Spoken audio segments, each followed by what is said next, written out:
Mental health is a severe problem, but it's not addressed properly. I have a severe problem or conflict with calling crisis hotline or the National Suicide Hotline. Yes, they are very helpful, but I constantly repeating myself every time I call, and it's really getting redundant and tedious. Why do I have to keep repeating myself? Even with people on the street or random people, I have to constantly repeat myself. A caseworker, a psychologist, a doctor. This has been going on my entire life. I'm a middle-aged man, 48 years old. I might as well say 50 because there really is no 48, 49. You're 50. You're 50. I've had a long life of isolation and feeling of being that unwanted child and not accepted in my community. Even when I joined the military, not being accepted as being gay. I knew I was gay. I was having sex with my manager in McDonald's when I was in high school. The police even caught us one time. We were on the beach because, if anybody knows Far Rockaway, they know Rockaway Beach. And during this time, there's houses there now, but before there were houses, there was nothing but like grass and weeds, and you would sometimes find a random car or random people because everybody in Far Rockaway is related. Let's leave it at that. That's how ghetto it is. Seriously. And we were in a parked car on the beach, completely isolated, no other cars around us, just me and this grown ass man. I used to call him Uncle Juan because when we worked at McDonald's, there was an instant attraction and he couldn't kiss. God, I hated that. He didn't know how to kiss. But there was an instant attraction and we fondled and, kissed each other and were sexually involved, in the freezer or in the dining room, or when I got promoted to the play place manager. Yeah, they promoted me to the play place manager because I thought if I slept with the manager, I would actually get the assistant manager role. But instead, I got the play place manager role. God, I hated that play place. They used to call me Ronald McDonald because the uniform was like red and green, or red and yellow and and blue. But kids would host their party in the play place, and it was a really good time to be around all those little kids. And it was sometimes really fast at times, making the food and delivering the food and picking up after the food, and cleaning up and bringing then the public after the party. Sometimes it was really a good experience, and it was a lot, and it prepared me for the army. But again, me and Uncle Juan would have these sexual engagements, like I said, all over the McDonald's.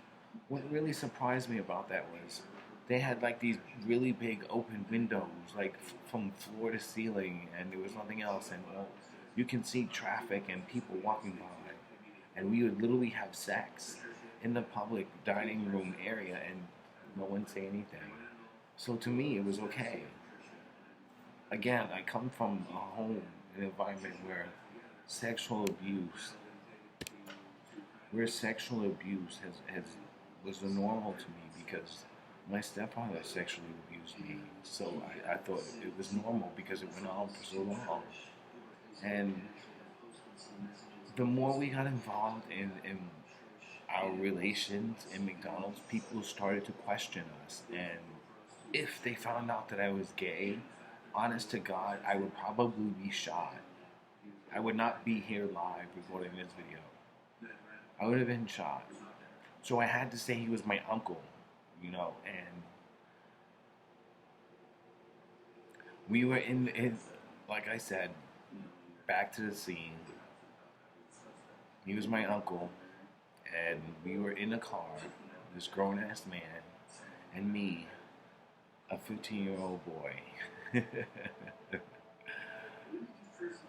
And the police rolled up, and the windows were all fogged, and it was kind of misty in the air, and there was one officer on the other end and another officer on the other end. I tried so quickly to move up my pants because we were obviously having sexual encounter, so I was trying to pull out my pants, and I pulled up my pants just in time when the officer banged his flashlight on the window.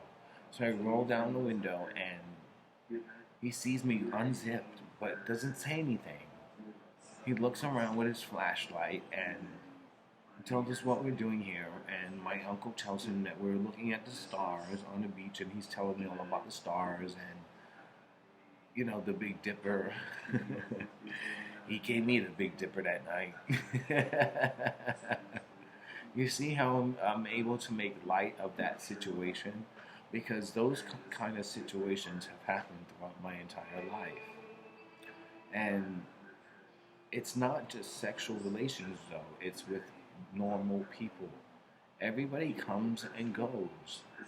I see people for the first time and I never see them again. Which is why I find myself having to constantly repeat my story over and over again. Why am I not a biopic? Seriously. There are so many years, and I have actual documentation from decades ago of me living my life and the misery that I've actually been going through. It's very difficult because, as I said, the pandemic has really changed everyone's lives, but to me it's changed me differently because BillClinton has passed away, and the fact that he's gone and the pandemic is still happening, it's just the isolation and loneliness makes me aware that I'm actually truly alone. Nobody knows me. Nobody knows my story.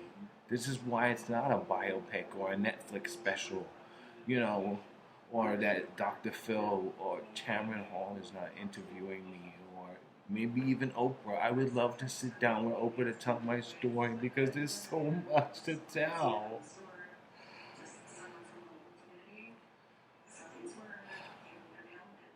I've been through so much trying to be who I am and never being accepted. Caseworkers are not family. My own family doesn't love me. The ones that are alive don't associate with me because I'm gay. And I may not be one of RuPaul's Drag Race superstars, in drag, but I think I'm okay. I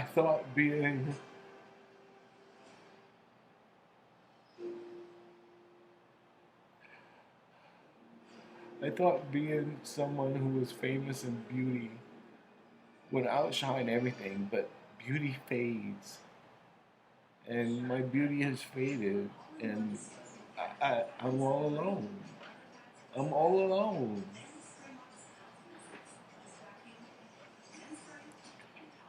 I keep saying that, but no one seems to understand that.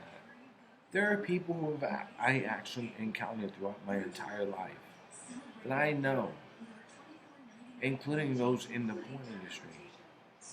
I would never do a movie again because my body is really, it's not in the right place right now. because that's one thing that made me realize something. When I was sexy and beautiful, you didn't want me. Now that my body is ugly, you still don't want me. So there's something wrong there. What is it about me that you don't like? And it's like I said, there's years and years and years of documentation of people not liking me. What is wrong? I don't understand why Oprah is not talking to me because my story is really compelling.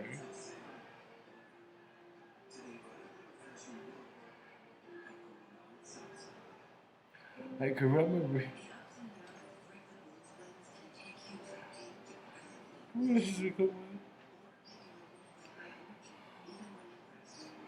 I can remember being like maybe 8 years old, and I was playing with my dog King. As I said, he slept in the lower portion of the fold-up bed, and I slept in the upper portion, curled up, and he was curled up in the hole, sleeping, and that's how we slept. And we all often fought over food, but we actually grew a bond because I was actually the only one to take him out, and no one even bothered or even noticed that he was there. And I took him out, and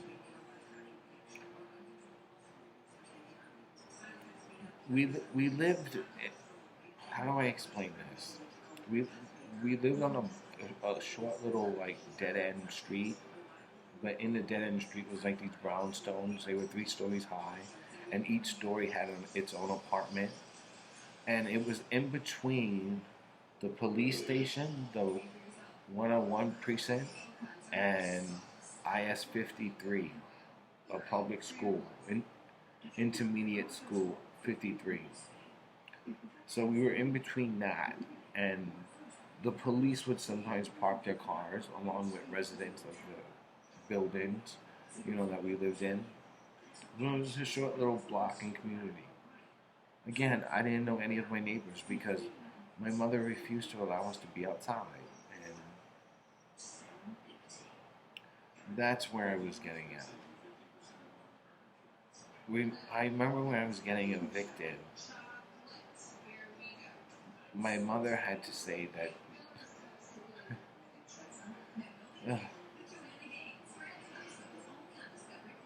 I was getting evicted, and I didn't go home. I didn't go to school, and I hid underneath the bed. So when my mother went to work, she thought I already was gone. So I hid underneath the bed, and it was just me and King, and we were okay. When we got evicted, they wouldn't allow me to stay in the house as a kid. So I was forced to stay on the street with the dog. And they changed the locks, and I had no place to go. And I called my mother from the police station, and she literally I had to wait for her to get off work. And she didn't get off work till 3, and this was like 9 in the morning, 10 in the morning. And I waited and waited and waited. And when she finally did get home, we ended up going to Grandma's house. We get to Grandma's house, and we had to stay the night. King is put outside because Grandma refused to allow him inside the house. Grandma's kind of biased to everything. In fact, she moved to a known racist town in Florida before her passing, to my knowledge. But I do remember my black friend, or my brother's black friend, I should say. He was only my friend because he's my younger brother's friend. So if he had to hang out with my younger brother, there had to be somebody there to supervise him. So he was my friend only because of that reason. But his name was TK, and she wouldn't let him in the house. She wouldn't let my mother's husband, which was my stepfather, in the house because he was El Salvadorian. Salvadorian, I should say. But he was from El Salvador. So I was kind of weary about that, but that's what Howard Beach was. Back in the day. Now it's kind of diverse, but back in the day it was kind of very seedy. As is, what's the other one? I want to say Breezy Point, and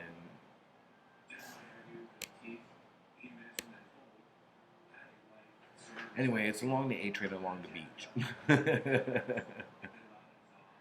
Again, this is why there's new houses there, because it years and years ago, before I lived there, apparently there was a tidal wave, and a tidal wave wiped away all the houses. But the houses were there because it was like the Hamptons and you know, Sag Harbor, and you know, the Rambles and Fire Island. It was just a place to be. Everybody wanted a house there, and it was so elaborate and beautiful because the beach was right there. And today it's like that, but back in the day it wasn't. You know, in fact, there used to be a amusement park called Playland there. Well, because the neighborhood became what it was, and really low income society, and it was really hard living there. There, as I said, we live in another time where the school was between the house, and in where the school was, there was a little yard full of grass, and it was literally within feet of where I lived. And I would take King to those that little area to run around, and it was fenced in and everything, so it was perfect. He would run around and do his thing. I noticed on this particular day that they were doing construction on the school, and there was a big dumpster there. I peeked inside, and it appeared to be empty. So I thought of the perfect opportunity to train my dog King and see his loyalty and devotion toward me, and if he really pays attention to me. So we would normally throw fetch, and we would come back. He would come back with it. He wouldn't let it go. BillClinton was like that too. He wouldn't let it go. He would always fetch it and come back, but he wouldn't let it go. And this time I threw the stick. BillClinton played with a ball. King played with a stick. So I threw the stick, and I immediately jumped in the dumpster. And as I jumped in the dumpster, I noticed there was a pile of bricks. So I reached my hand to block myself from being hit with the bricks.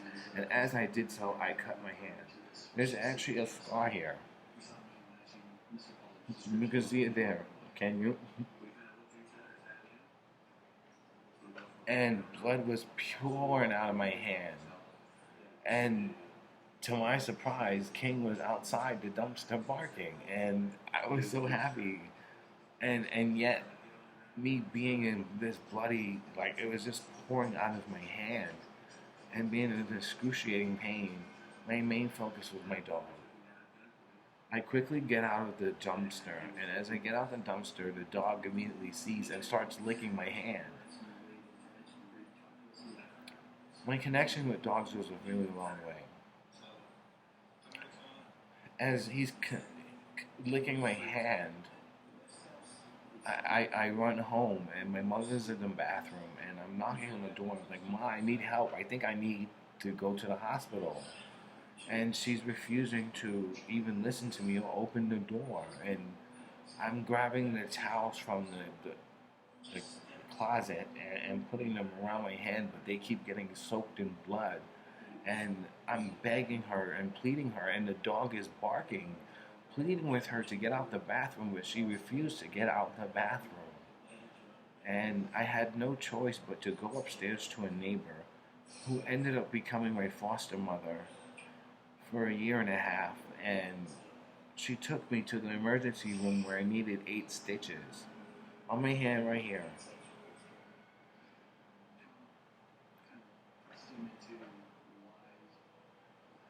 I can remember another time where we got evicted. And when we got evicted, King and everybody else went to Grandma's house. And once we got to Grandma's house, King had to stay outside because she wouldn't let anybody inside her house. And as I reiterated before, that she was kind of edgy on who she let in her house. I have to agree with her because I'm very skeptical about the people who come in my house too, because I don't believe anyone should be invading my personal private sanctuary or my space.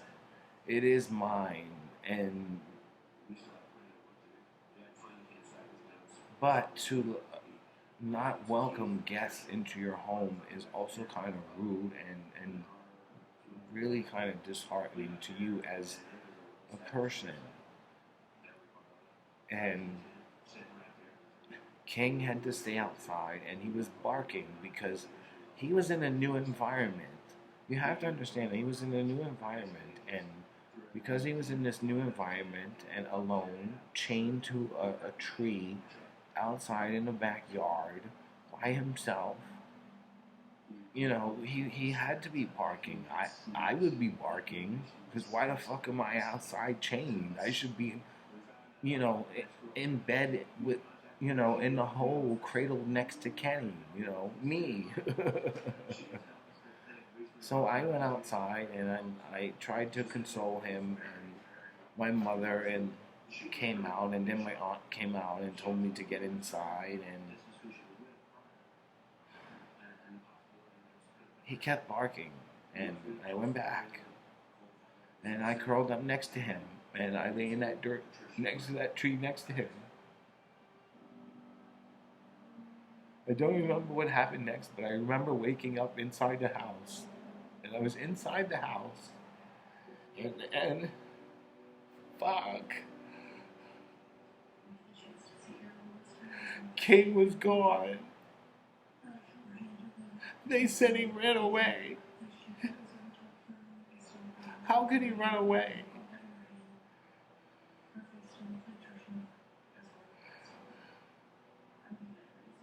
I went door to door with a picture, showing people his picture, begging for his return.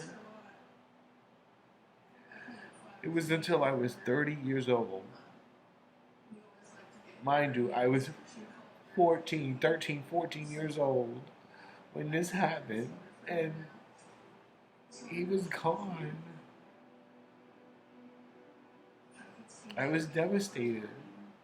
And there was another time with dogs, which I found very interesting.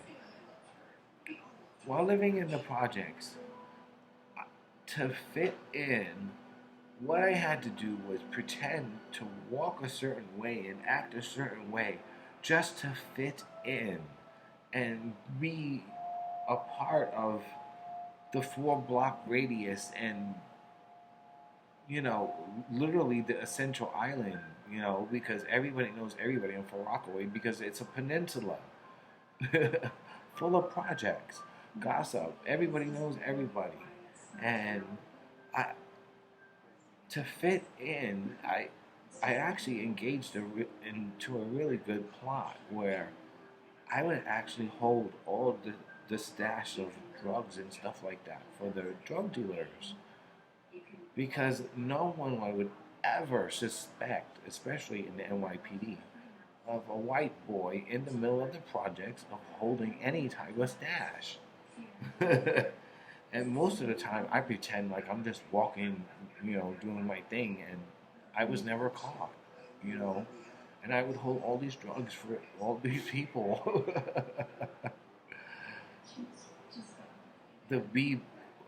Miss Joyce boys. Yes, Miss Joyce boys.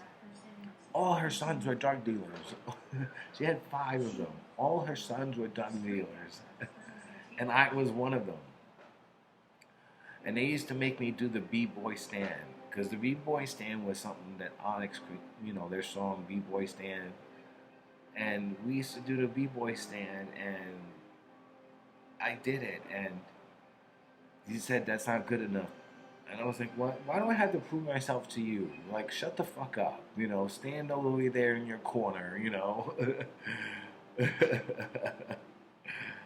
But he got mad at me for even joking with him like that, and he sicked his dog on me, and The dog was chasing after me, and it was a pit bull. And everybody knows once a pit bull locks onto you, there's no getting off of it. People beat their pit bulls with sticks and bricks and everything you can imagine just to get the lock off.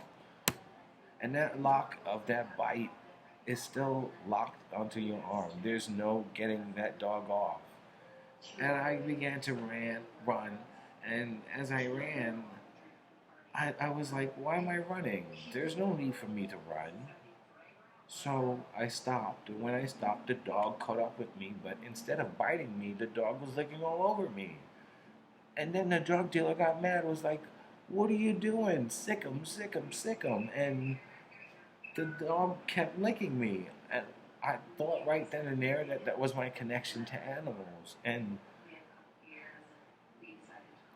what animals, what dogs in particular, or any type of animal, I should say, that experiences is a life of abandonment. Think about it. They're taken away from their mothers and siblings and separated and put into cages for the, for months and possibly years at a time, and transported from one place to the other. And it's really horrific what pets go through. I remember watching an episode of Deadly Women, and on an investigation Discovery Channel, and the the wife got upset with the husband and burned his cat in the oven. She put his cat in the oven. What are you doing? Then there was another time where I knew this gay couple who was fighting over custody over the dog. And it was really, really like, what's going on? What animals go through is traumatic, but what I realize is that I experienced the same type of trauma, which makes me the perfect pet owner. That's why I don't understand. When you emotionally connect with the pet, that's when you know it's the perfect match. That's why they're called emotional support animals or service dogs. That's why they're connected to you. I feel that type of emotional support with them because I've suffered the same experience as them. I've been subject to abuse and neglect, and I can't. Why is this not a movie? My lifestyle is a biopic and series in its works. What is wrong with people? Why don't they like me? Or why doesn't anybody listen to me? I'm trying my best. Tamron Hall, Oprah Winfrey, Dr. Phil. I've reached out to you so many times, Dr. Phil. What is going on? My story is compelling. It really should be made into a movie or a series.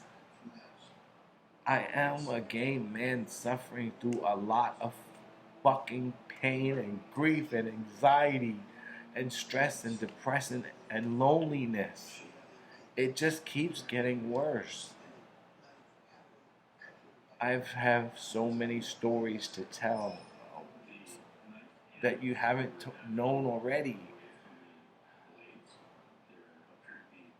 My stepfather used to make me stand in positions like the Rodney King, because Rodney King movie was big back in the day, and he would make me stand. Shit. He would make me stand in positions with my arms hanging up in the air on one leg or in front of him while he lay in bed watching TV, eating ice cream, and sometimes jerking off. It, I would be in that position for hours, and I don't understand. I let him abuse me. I let him touch me.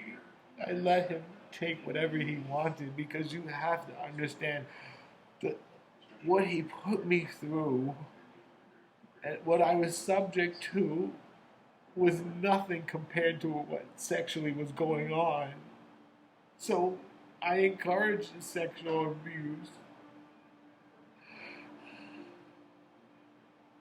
In fact, like I said, I grew to like it because when I got into high school, I was having sex.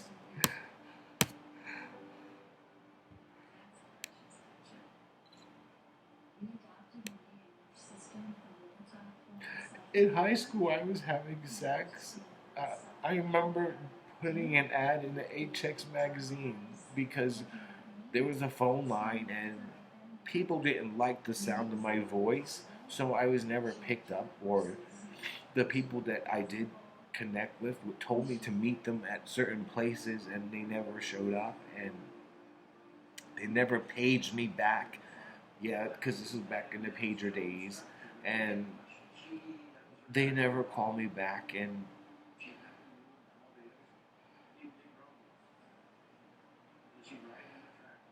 I encouraged the abuse because it was the only attention I actually had. There was, as I said, like, I remember the blizzard of '96. Here's a good one.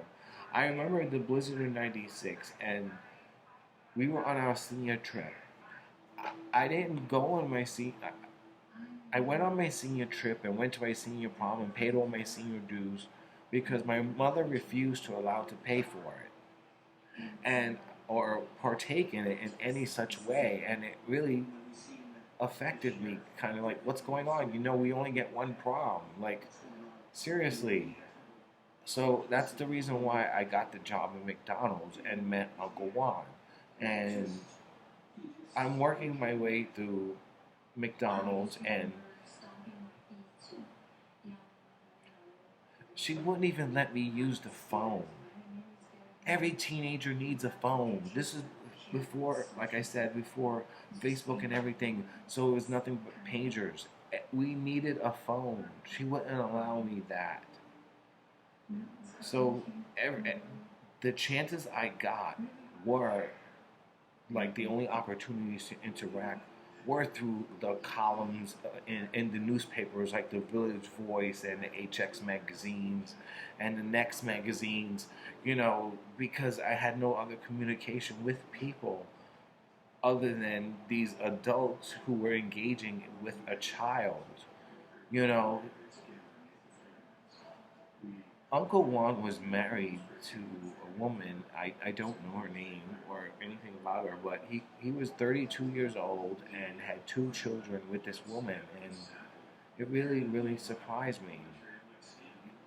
But the fact with my stepfather, too, I went to ACS, I was in foster care.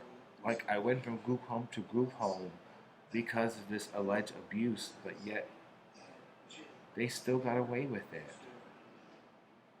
They still got away with it. And here it is years later. I'm 48 years old. I might as well say 50 because there is no 48, 49. You're 50 years old. Here I am, a 50-year-old man, and these people still have not gotten away with it. That amount of pressure is still stuck on me.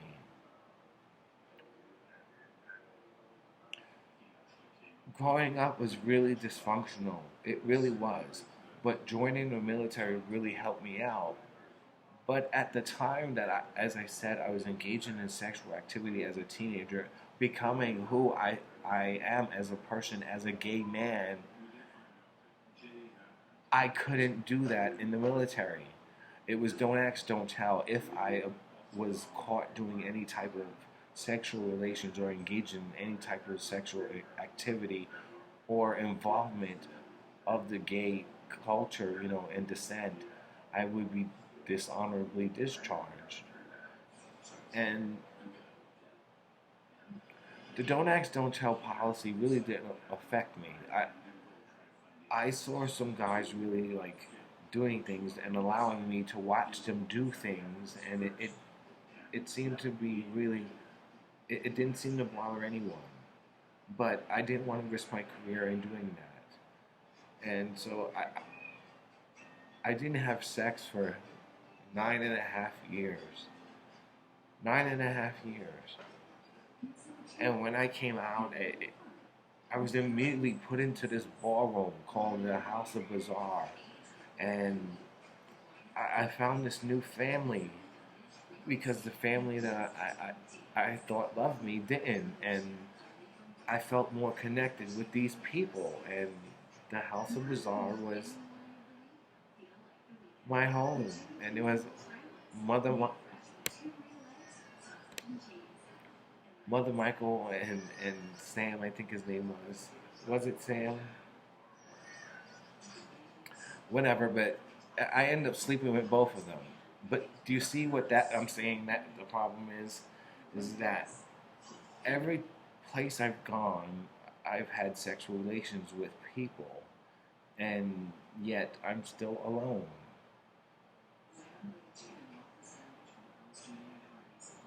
Or when I tried not to have any type of sexual relations with anyone, no one accepted me as who I am.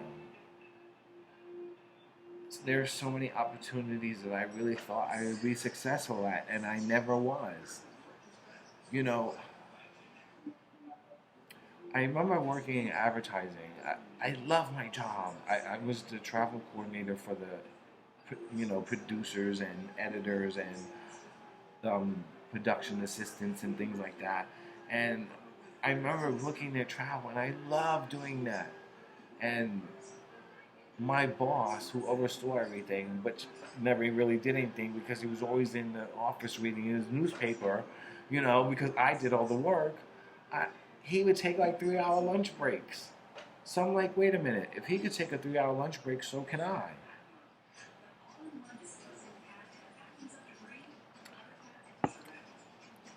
So I did, but apparently he wasn't my boss. I had another boss who worked for the actual corporation, and it was great advertising, and I got fired. It wasn't because of it was partly because of 3 hour lunch breaks, but they kept pointing out all these mistakes, and the fact that I was taking overtime. I guess if I didn't take 3 hour lunch breaks, I wouldn't need the overtime. But in advertising, it's very, conflicting because there are times like all day you would sit there and do nothing and drink beer and play video games and hockey ball and things like that, with the hockey sticks and fuse ball and video games or on your phone. And then at the very last minute, the second you think that you're going home, it gets so busy and people are calling you constantly trying to book this, at the very last minute. That's one thing I commend myself to at doing. Like, I work very well under pressure when, I know what I'm doing. And I remember, like, this at the very last minute, it was 5 o'clock, and she was going to be in Vegas at 8, and wanted to stay at the MGM Grand. I'm like, are you kidding me? It's less than 24 hours. You can't do something like that. But I ended up getting her a room, or having this other associate get or vice president, I should say, get a kosher meal on a window seat, or was it an aisle seat? I think it was an aisle seat, and that was extremely difficult to do. And booking travel at the last minute for over 100 people sometimes can be really overwhelming. But I did it. And I was very happy and proud, and very disappointed that the fact that they fired me, knowing that I was doing such a good job, even though I did take these 3 hour lunches. Because if you're allowed to drink beer and play games and stuff like that while you're at work, then I think you should have an exception for me doing the work and conducting the work and the good work that I provided to your company in the way that I did. And that, to me, that wasn't accepting of my personality or my identity. I also remember being an assistant to David Barton, his wife is Suzanne Barsh. So I know Amanda Lepore and that whole group of people, I remember being his assistant, and Oh, his location was on 16th Street and 6th Avenue South in this basement area. His very first location was in this basement area.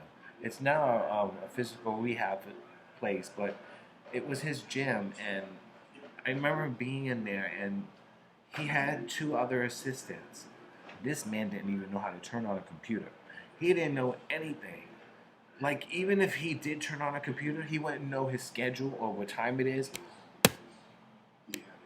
or where he was going or what to do. So I would literally print it out and have to constantly, tell him what's going on for the day because he wouldn't turn on a computer. So there's more so involved in the gym. So you can't harm him for doing that because that's his business. That's his business. It was solely created on his physique and him being in a gym. So I didn't bother him on that. So I usually print out his and highlight his meetings and where he was going, when his driver was going to pick him up and stuff like that. Again, involving some type of travel. But I got fired because he moved his location from 16th Street and 6th Avenue to 23rd Street and 7th Avenue to the old YMCA. It is now a Crunch gym. But he bought that location and made it to a David Barton gym and had it for several years. And I remember when he was starting it out, I was doing the construction layouts and everything because I was an assistant and I was doing the construction layouts and the floor plans and what type of floors they were going to use and what color the lockers were going to be and the tiles were going to be. It was a lot of work and I was involved in that. And I was very happy to see the outcome of the gym because it was a beautiful gym, and I remember just being there and when he asked me, I was so shocked because I had all those papers in my hand. That's why I'm holding my hands. He said, I need you to move the floorboards to 23rd Street. And I was like, what? Okay, that's not a problem. But he was like, you're not taking any car service. I was like, what? You have your own personal driver who can drive me there, but yet you want me to pick up these, they were an inch and a half, 2 inches thick of floorboard in the middle of a heat wave in New York City, all the way to 23rd Street. And there was at least 90 floorboards. Can I get help? Are you going to hire somebody to help me? Or where are the other assistants? Like, why are you not helping me? Why are you giving me this job? I didn't understand that. And so I refused to, and they fired me. And I thought that was really inappropriate of them and really...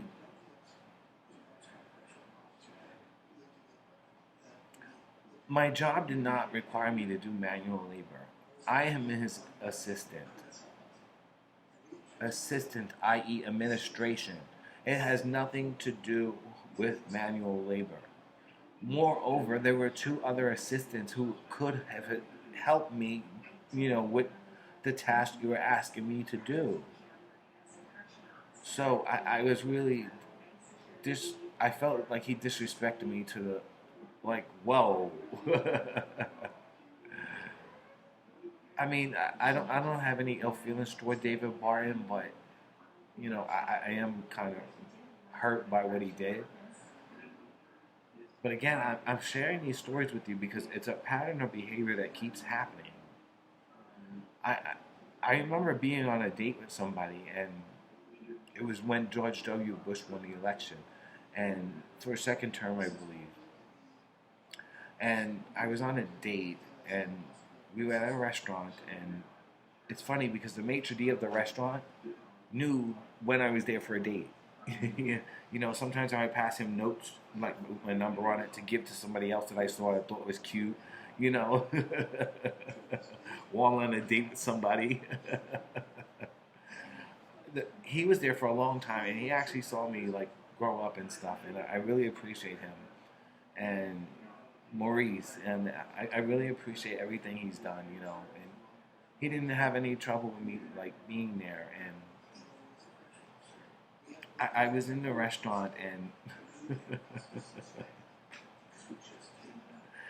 the date that I was on told me which president did I vote for, and I said I don't know. I was kind of conflicted, but I voted for Bush because Bush kind of had these policies that I was kind of agreeing to. Mind you, I was just coming off of service, so I'm not literally politically one-sided. I'm, you might say liberal, but I'm not even liberal because to me, whatever I like is whatever I like. I'm not gonna choose a party to even do this. So that's like with church. I don't have to go to the congregation to know or talk to God. He is there. God is always there, and I don't need a congregation or society or anywhere to tell me where I need to be. And